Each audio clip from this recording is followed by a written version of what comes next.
Welcome to the What Now podcast, where we document our journey through chiropractic. Our goal is to give you, the new chiropractor, our firsthand experience in running a principled, cash-based practice right out of school. Join us as we bring you real perspective, lessons learned, and the leading names in the profession as we build the practices of our dreams. Yo, everybody. What is up? Welcome back to another episode of the What Now podcast. It is January the 2nd of 2024, the first show of the new year. What's up, everybody? Yeah. Hope you had a happy holidays. Welcome to 2024 and the What Now podcast. We got Zach here. I'm back. What's up, dude? What's up, man? As Dak Prescott would say, here we go. Going into 2024, feeling lit up. It's my word of the year. Spencer just had a cringe face. I love doing that. Yeah, Got a lot of start to I'm the not a year. Cowboys fan, but I'm not anyway, either. here Not we go, either. man. You know who I am a fan of though? The Baltimore Ravens, baby. Best team in football. All right, we're not going to talk about that because my team Be playing in sucks. January and February. If But the that's okay. Saints, if you're listening to this, be better. But anyway, let's get into it today, man. So what we were just talking about before we press record, I feel like that's kind of how all of our episodes come up to, is kind of giving each other an update on what are we doing to start off the new year. We have some common themes, so Zach, let everybody know what's up. Yeah, so I mean, obviously, new year, new you. It's a common theme, right? And one thing last year for me, going into the new year, was all about marathon prep and getting ready to uh, go from couch to marathon in 90 days, and I did exactly that. Followed a plan. So this year, myself, Morgan, my fiance, Spencer, is Caitlin doing it too? Yeah, Yeah, look at power couples. We're all doing 75 hard. And so I'm on day 2. I've already finished both workouts for the day. Staying on my keto reset diet. Um, that's been fun. But yeah, starting 75 hard. Spencer, what's your big intention or big goals, and other than complete it, because that is a monstrous task in and of itself.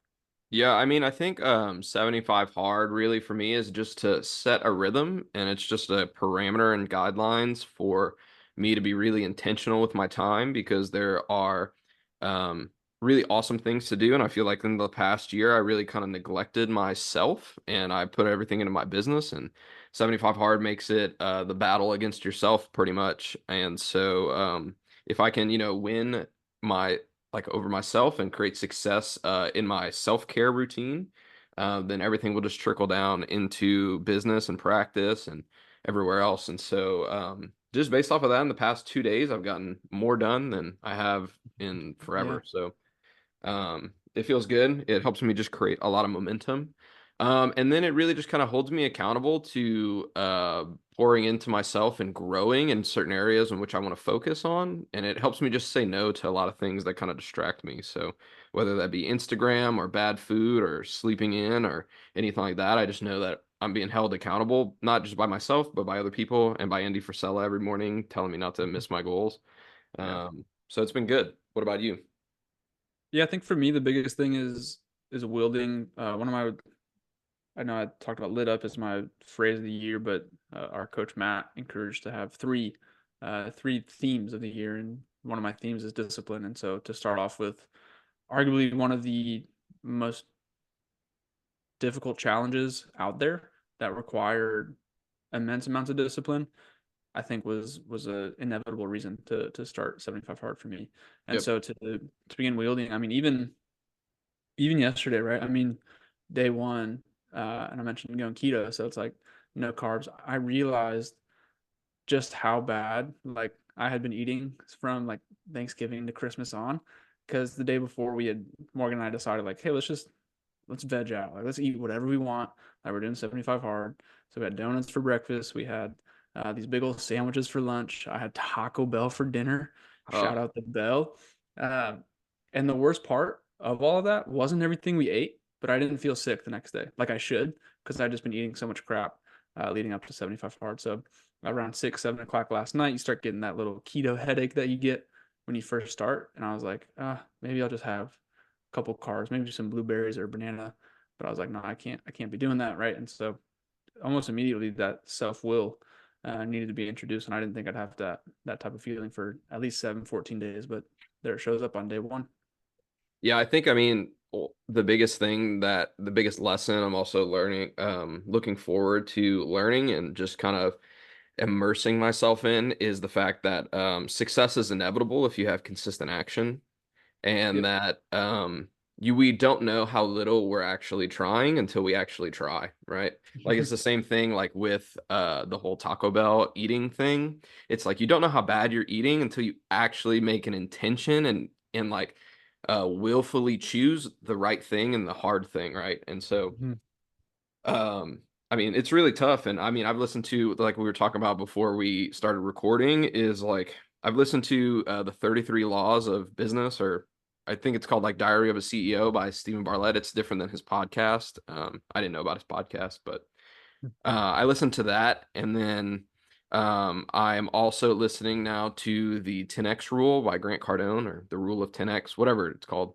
You guys get my drift. And then I'm also reading The Road Less Stupid by Keith J. Cunningham. And the biggest takeaway and the thing I really wanted to kind of touch on today for our listeners is the common theme between all of these mindset things that are being taught by these uber successful business owners is that you have to see success, you have to see winning, you have to see growth, and you have to see hitting your goals, not just as a thing to do, but as an obligation, a duty, and responsibility for your life.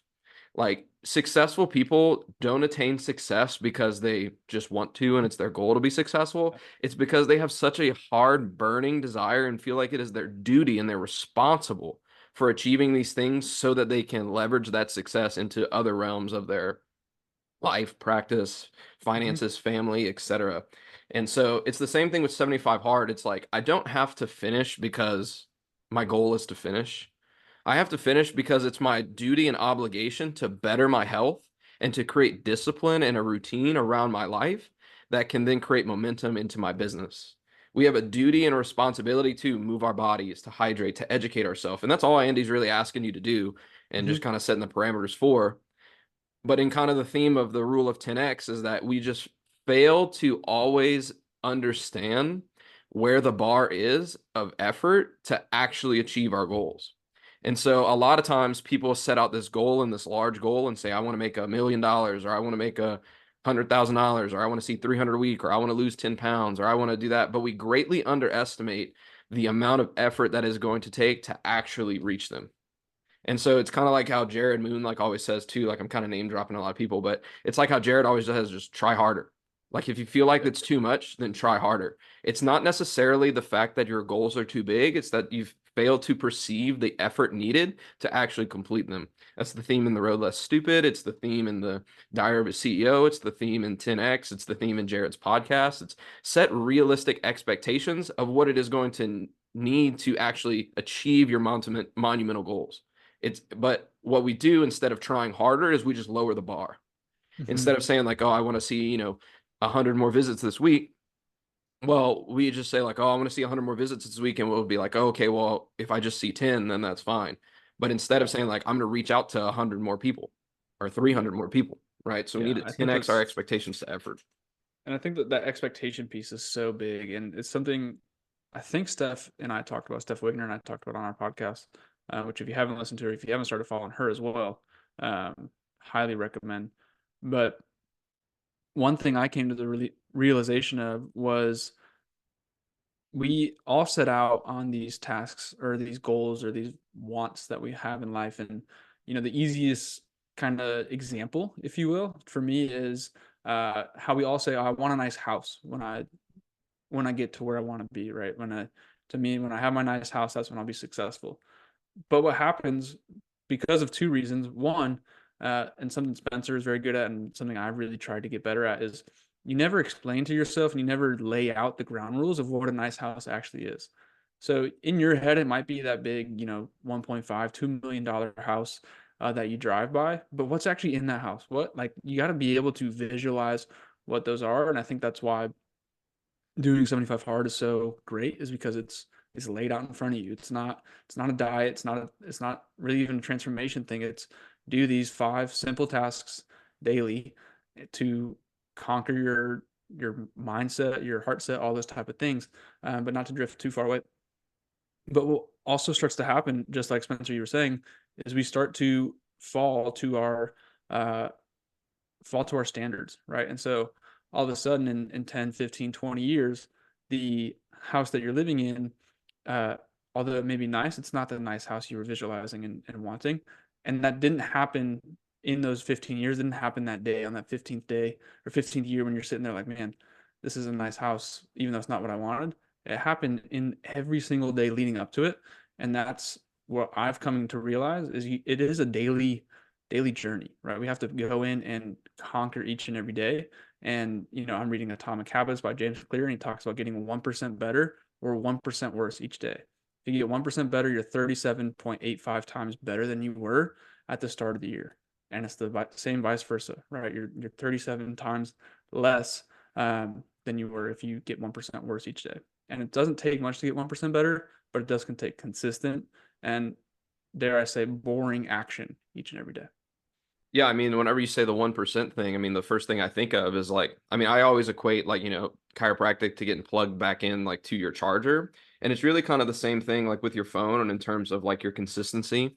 Whenever you plug your phone in and it's at 10% or something like that, and it's operating at 10% of its capacity, when you plug it in, it doesn't instantly get to 100%, right? It's the consistency over time, and the phone still charges up 1% at a time, right? And it's the same way that it dies. So if you're not plugged in, if we're not on mission, and if we're not connected to the right things, the right people, the right places, and the right opportunities, then what you're doing is really you're just degrading at 1% more, right? 1% less every single day because things drain your energy, right? But if we're plugged in and we're on mission and we're really dialed into the things that we feel is our obligation and our duty to tell people about, to serve people with, to create for our lives, then that's whenever you can really get 1% better every day because you're on mission, you're on focus.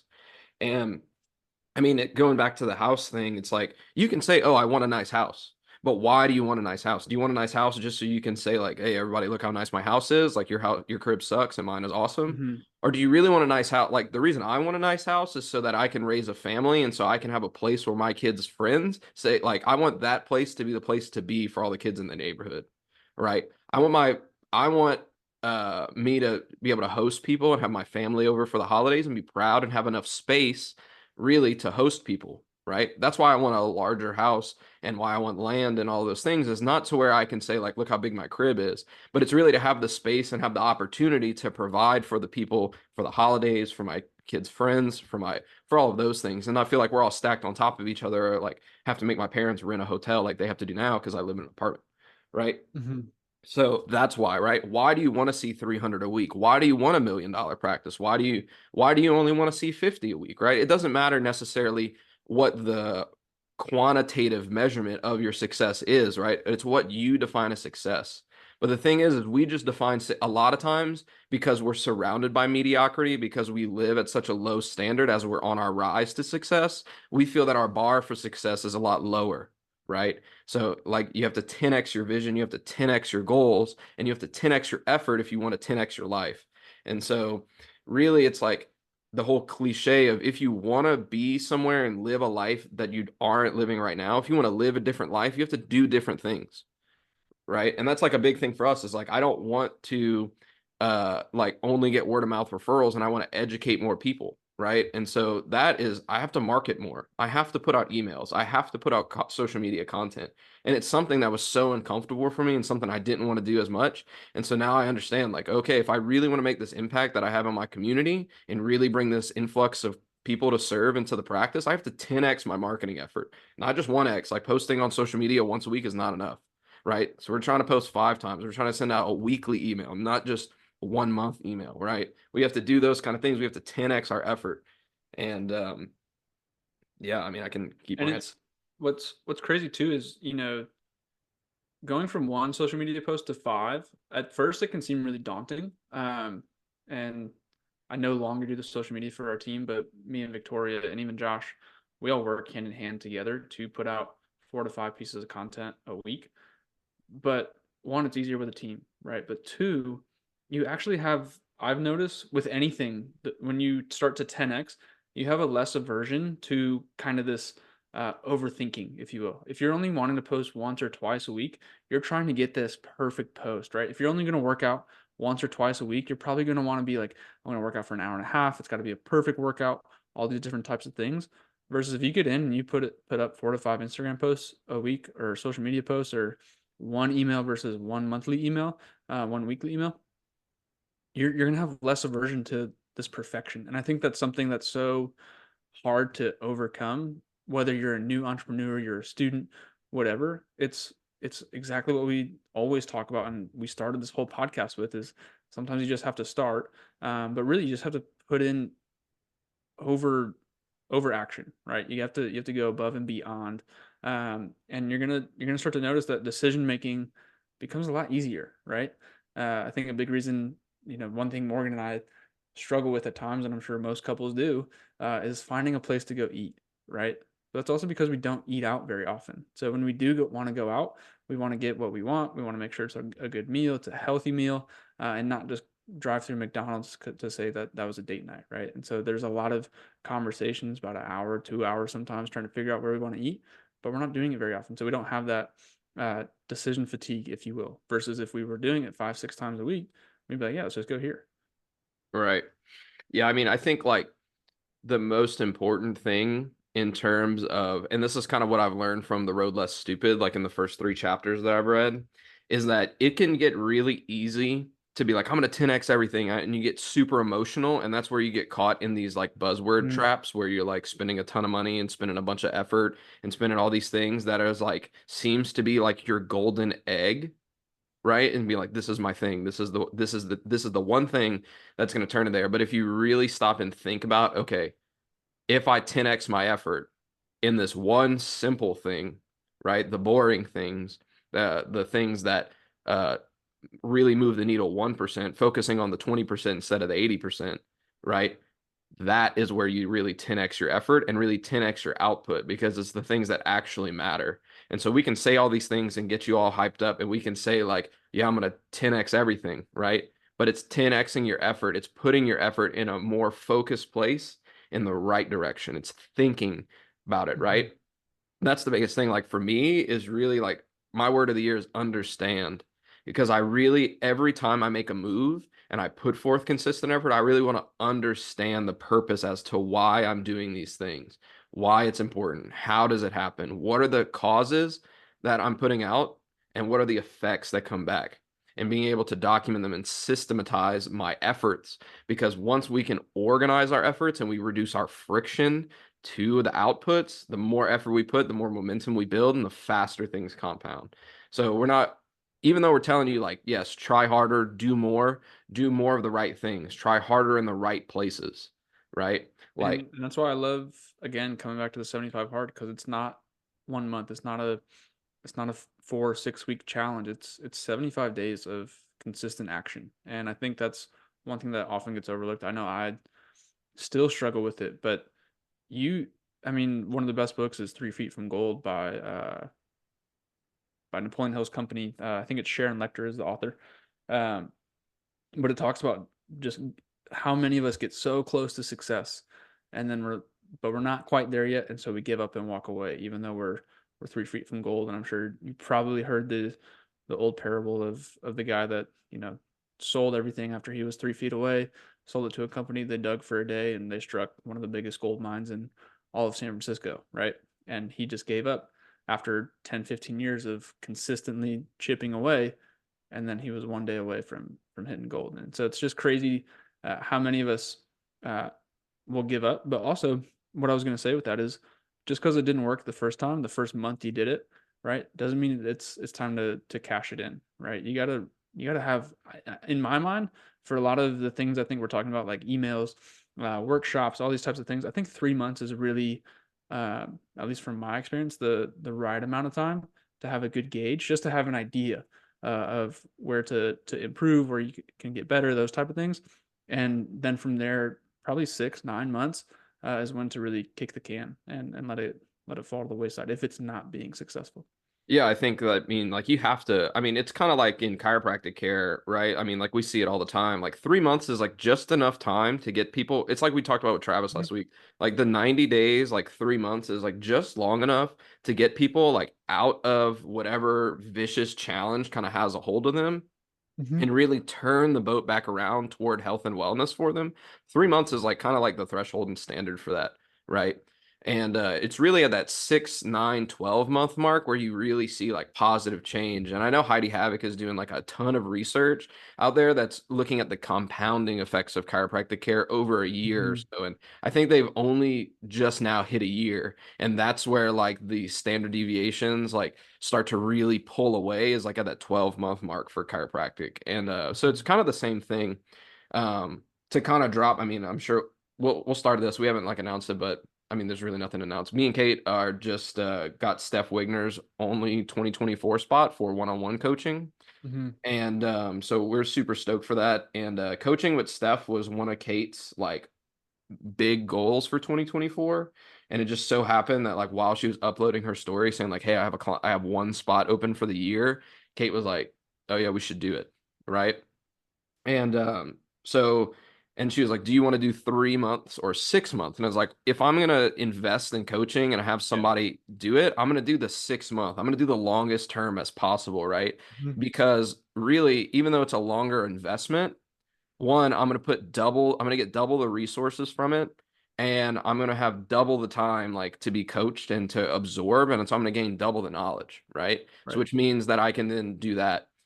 Um, the Diary of a CEO like talks about like how to fill your 5 buckets, and there's 5 buckets like to your business, and they have to be filled in the right order, right? And the first bucket is your knowledge. And the knowledges are things that you know, things that you've learned, things that you have studied. The next bucket that knowledge spills into is your skills because you take your knowledge and when you apply your knowledge, now you have a skill. From your skills builds your network because based off of what you know and what you can do is going to determine and the level of what you know and what you can do is going to determine the level of people in which you are relevant to and the level of people in which you can connect with and actually learn from. And from your network, then that builds your resources, whether that's capital or anything like that. And then from your knowledge, skills, network, and resources, that's where comes your reputation, and all of the things can fall under, and like if things fall apart and basically like just explode in your face, your reputation can leave you, your resources can leave you, you can lose all your money, your network can leave you, but you can never ever ever lose your skills and lose your knowledge because those are the things that are applied to you, and they're internal, they're not external. And so Mhm. that's why I'm super excited for 75 hard, is because it's really going to help me pour into that knowledge and skills bucket where then it's going to have compounding effects into the other three. Yep. Yep. No, I think that's all super super good, and I'm excited. What? So you're reading Road Less Stupid. I don't know if you're as planned out. I just wanted to make sure I didn't fall off because of a book. Do you have your two or three other books that you're going to read as well? Yeah, I'm gonna read Traction, Mm-hmm. and then I'm gonna read Are You the Doctor, Doctor? Nice. Because I haven't read it yet, and I really honestly don't have that many chiropractic books, just because like one, I'm not a book. I have historically have not been a book person. I am a book person now again. In middle school, I was a huge book person, and I'm kind of back on my swing there. But I really haven't like read a ton of chiropractic books. I've listened to a lot of like Sig Talks and all of those things. But I just kind of like there's so much to get just from the chiropractic textbook and just from the freshman text that Yeah. I just kind of always visit that back again. Mhm. But I know it's my duty to understand chiropractic more so I can be better for other people. So I just bought all of Fred Barge's books just because I saw that they're like, dude, they're like $150 like on eBay for Are You the Doctor, Doctor? Like they're not printing them Yeah. anymore apparently. No. So I bought I forget which ones I bought, but I bought like his three like biggest ones. Life Without Fear, Are You the Doctor, Yeah. Doctor? I forget the third one.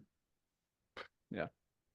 But It's not I good mean to those are great. It's that's a BJ no, book. that's Jim Collins. Jim Collins, whatever. What's the one? Um, I don't know. yeah. Um Those are all three good books. Three good books. so I'm gonna read yeah, after I finish The Road Less Stupid, I'm gonna read Traction, and then after that I'm going to read Are You the Doctor? And I actually listened to one of Jared's old podcasts. It's like episode 15 on like his rebrand. It's like 11 books for different levels of business. And he's got like he talks about the different levels that he sees in business and entrepreneurship and the like his top recommendations of books from there. And I was like, well, like if somebody already did all the work for me, I might as well just do that, right? Like he has a business that Yeah. I want. He lives the life that I want. He has a good Hmm. reputation. He has all those things. Might as well read them, right? Yeah. So Yeah. instead of me trying to like like scramble for books and be like, I don't know what to read, and then end up reading like Wild at Heart again that I've read like 6 times. Um, I'm just gonna Yeah. read all those books off of his Again, list. it's finding ways to decrease that decision fatigue, which is, Yeah. I mean, I mean, just from a psychological standpoint, there is so many more decisions we have to make, not have to make nowadays, but we can make, as opposed to even 10 years ago, right? I mean, not only do we have Netflix, but you also have Hulu, you have Disney Plus, you have Apple TV. And so it's like, well, I didn't find a TV show on Netflix and I got to go to Hulu and I didn't find, right? And like you just spend an hour trying to find a show to watch, or you go on Yelp and you're like, "Oh, I want to get dinner tonight." And there's 30,000 places, especially in the Metroplex. Like there's so many places to eat. And then by then you're like, "Wow, that was exhausting. What did I do with my night once I got back?" And it was like I tried to find a place to eat and I tried to find something to watch when you could have meal prepped and gotten rid of that decision, and you could have had, a book lined up to read 10, 15, 20 pages of, and that's going to take care of a majority of your night. Yeah, dude, I think of it kind of like Madden. Like you obviously played Madden growing up, right? No, yeah, of course, of course. Of course, right. So for those of you who haven't played Madden, Madden's a football game. And I mean, I played football, Zach played football, like we're two football guys. And I mean, I'm no offensive coordinator, right? Like I don't know like what plays to run, and especially on defense, like because I played offensive line, like we both played Yeah, offensive line. So like I'm no defensive guy. Like I really don't understand like coverages and stuff as much as I would yeah, like you gotta as I ask used Madden. to. Yeah, dude. And so like everybody always like rags on the person who like does Ask Madden. You're like, oh, dude, you do Ask Madden because like what Ask Madden is like based off of your situation, the team that you have, and like the history in the game. The computer will give you the best play to run. Yeah. And so, like in business, it's kind of the same thing because really it's just a game. It's just inputs and outputs, cause and effect. And so, Hmm. like, dude, if you have a coach or you have these people that you look up to that live the life that you want to and that do the things that you want and are in congruency with the vision that you have, why would you not just say, like, hey, what do I do? And then run that play, right? It's just like Ask Madden, dude. Like, you can comb through the hundreds and thousands of football plays that they have in the game, but Hmm. literally you just hit one button and it says run this play. It's the best option for you. And then, dude, if it doesn't work, you know what you do? You can make your decisions based off of kind of what works for you and what you like. But at Yeah. least you have a suggestion and the right answer. And honestly, most of the time, I always do better whenever I choose the play that Madden does. So Yeah. why would I not apply that to my business that actually has tangible effects on my life and on my family? And just ask my coach, ask Matt, ask Yeah. Steph, ask the people who you look up to. It doesn't matter. Ask us. Yeah. If you're behind us and you're feeling like, hey, like these guys are doing the things that I want to do, dude, just ask us, like, hey, what play should I run? Me and Yeah. Zach will tell you, like we did a whole seminar of, hey, this is the play that we ran. Hmm. And you can always say no. We're You not can going to tell cancel it. you. We're not going to tell you like this will work or this won't work, but we're going to tell you what worked for us, and you can go ahead and give it a try. You know, Yeah, and but I mean, like it's the what we talked thing. about last week with Travis is like, I can't guarantee that everything he's done in Boulder is going to work in Colleyville, Texas, and he can't guarantee that either, and he never has, and it's just the way it is. But you at least have to try it. Yeah, right. I mean, and I think that's the thing is like we all think that we know what's best for us, but really we're just trying to emulate people that we've seen throughout our life. And so why would you not just ask them, hey, what do I do? What do I do? I mean, that's the road less stupid is really just like figuring out, hey, what is the best play for me instead of getting all emotional and ping ponging around looking for our golden egg, right? And that's how you 10x your effort is because when you say, hey, this is the life that I want to live, and I see that it's possible, and then that person tells you this is what you should do, how can you not try your hardest, right? Because if you don't end up just like them and you end up 2 steps behind them or, $10,000 short of their collections, whatever, then that's good enough. But at least Mm-hmm. you're moving the needle in the right direction. It's Yep. just focused effort. So Over a long period of time. You yeah, know, there's no shortcut, and it's the same thing. And again, going back to 75 hard to wrap it up, can't you can't fast forward the next 75 days. All right, it's and day 30 is going to be just as hard as day number two. It's yeah, not. right. Okay, so to kind of sum things up and kind of bring everything full circle, what Mhm. are the plays that you're running for your 75 hard in terms of like your workouts, your diet, your Mhm. second workout, books that you plan on reading, all those things? Yeah. So for me, I've tried to really plan out, really even leading up to it, and that's a whole nother topic. But I tried to really the last 2, 3 months find a schedule that works really well for me from a workout standpoint. Because that was one thing I noticed was I was not prioritizing myself, and then I'd have a meeting that I'd schedule on a Monday afternoon, um, and I'm learning that a lot of meetings can be turned into Zooms, and a lot of Zooms can be turned into phone calls, and a lot of phone calls can be turned into emails. Yep. And that saved me a large amount of time. And so, with that said, I follow one of Jared Moon's programs. So there's 5 workouts a week. I'll do those Monday, Tuesday. Wednesdays I'm off, and then Thursday, Friday, Saturday. And then with that, Wednesdays I'll do probably 2 walks, one being outside. Um, and just pending what my schedule looks like Monday mornings, I'll walk before I get to work, and I'll throw on. I got a pretty cool weighted vest for Christmas, so I'll throw on the weighted vest, 20 pounds, go for 45 minutes, and then go do my workout Monday at lunch. So it's having it planned out for the most part and controlling what I can control. If things come up, things come up, but I'll work around it. Um, and then I already mentioned doing the keto reset diet for the first 21 days, and then transitioning to more animal based. After that, that's all. You can find a great audio book by Mark Sison, founder of Primal Kitchens. He wrote a great 21-day keto reset. And so going through that. And then that's my diet. 3 books I'm going to read. I'm going to be reading, right now I'm reading Atomic Habits. I thought that was really timely to start reading. It's one of the always like top 3 self-help books. So I'm like, I might as well finally read it. Then after that, I'm reading 10X is Easier Than 2X by Dan Sullivan and Benjamin Hardy. And then after that is I Will Teach You to Be Rich by Ramit Sethi. One of my big goals for 2024 is to become a heck ton more financially literate. And so I figured starting off with a pretty basic financial book would be the best way to finish off 75 hard. Nice. Yep. Nice. That's good. Yeah, I'm also on Jared Moon's programming. We're on a different track, but yep, same schedule. Wednesdays I'm off. That's my big networking day, and that's whenever I get to the office early to go do networking. So I'm just gonna like do a walk or something out there, and then um yeah, so we got a sauna and a cold plunge. So my morning routine is to wake up and to wake myself up. I'm gonna wake up, With the cold refresh, plunge. yep, refresh the ice in the cold plunge. And dude, this is where the whole effort thing really came up to me. There's this guy, like my cold plunge, the coldest I can get it is like 58 degrees, just because like I don't have massive amounts of ice and all that stuff, and it's pretty Yeah. cold. And then there's this dude that's in the fraternity, Michael Smith, for like 102 days has done a cold plunge in like 30 degrees. Yeah. Dude, I'm like, okay, come on. If he can do it for 100 days at 30 degrees, I can do that.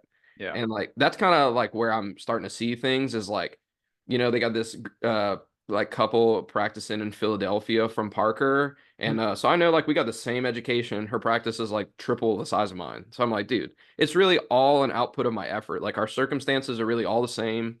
Mm-hmm. I fully believe in myself just as much. And the fact that like I'm just behind is just really a reflection of my effort. And not that I'm not working hard, it's that I just need to work harder in the right places, be more focused. So that's why 75 hard is gonna be good. So yeah, I'm doing Jared's programming. I'm gonna hit cold plunge in the morning before my workouts. Um, Come back, really prioritizing eating breakfast because that's a thing Mm-hmm. that I'm not doing. So the diet that me and Kate are following is like we're gonna opt out on all fast foods just because a lot of times whenever we get overwhelmed, we're like, oh, we'll pick up Panda Express or something like Mm-hmm. that just because it's quick and easy. Um, but we're gonna avoid that because now I have a smoker, and so there's no excuse not for me to like meal prep in bulk. Yeah. Um, so we're gonna be doing like pro-metabolic diet, which is like avoiding like anti-nutrients, prioritizing animal foods and like natural fats and those kind of things. Mm-hmm. Like avoiding gluten, those kind of that. And then my second workout, my mobility sucks right now. Like it's probably the worst it's ever been. So just signed up for pliability. We'll be doing that probably outdoors a lot for our Nice. outdoor workout. Yep. So and then we have a sauna now too. So we're gonna be doing the sauna at night just to try out the Huberman thing where you like hit the sauna like 20 minutes before bed. Yep, drop your body temperature. Mm-hmm. Um, and then we'll see how that affects my sleep and my HRV and all that stuff. Then books I'm reading, yeah, I think we already talked about it. The Road Less Stupid. What did I say? Traction and Are You the Doctor, Doctor? Yeah, definitely. I mean, Morgan got me a cold plunge for Christmas, and so hitting that, especially right now in Texas, got to take advantage of this Yeah. cold weather. We've been How able to cold get does it. yours get? Um, if we it came with like a big ice block thing, and so we've been able to get it down. Yesterday we did it, and it was at 42.